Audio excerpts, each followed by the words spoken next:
I just don't see why we should be any more afraid of radical Islam. I think fundamentalist Christianity is a much greater threat, at least politically, than radical Islam. I just don't see why we should be any more afraid of radical Islam. I think fundamentalist Christianity is a much greater threat, at least politically, than radical Islam. I'm not sure. I don't feel like I'm surrounded by. They've interwoven themselves into policy. Certainly. Policy making.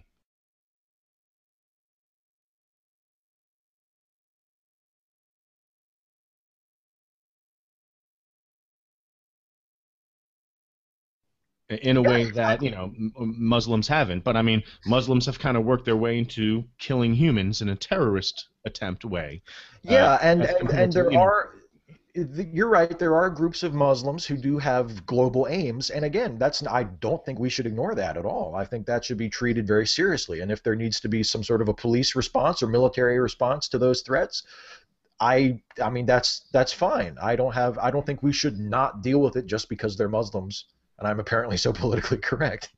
But it doesn't, I mean, I, as an American, I don't think I have a rational basis for being any more afraid of militant Islam than I am of other forms of fundamentalist religion. Spoken like a true head-in-the-sand lived from the comfort of the West, wherein cultures informed by Christian values such as the Golden Rule gave rise to such concepts as the freedom of religion. Oh, the irony. It's always intriguing to hear secularists in the 21st century whine about what a great threat fundamentalist Christianity is. Oh sure, there are still Christians left in this country trying to oppose debauchery and depravity in the public sphere, trying to outlaw the barbarous act of killing unborn children in the womb, and pointing out that marriage, by definition, is a contract between man and woman, always has been, and whatever is not that definition, whatever else it may or may not be, it is, by definition, not marriage. But seriously, as we see state after state going against the express wishes of the majority, our Supreme Court even refusing to hear the appeals of the states and legalizing abomination as marriage, and we've been murdering babies in the womb, you know, for 40 years plus, you're still looking at fundamentalist Christianity as a serious threat to your debauched way of life? You poor oppressed things. It's a good thing Christians founded countries where you have the freedom to express yourself, is it not?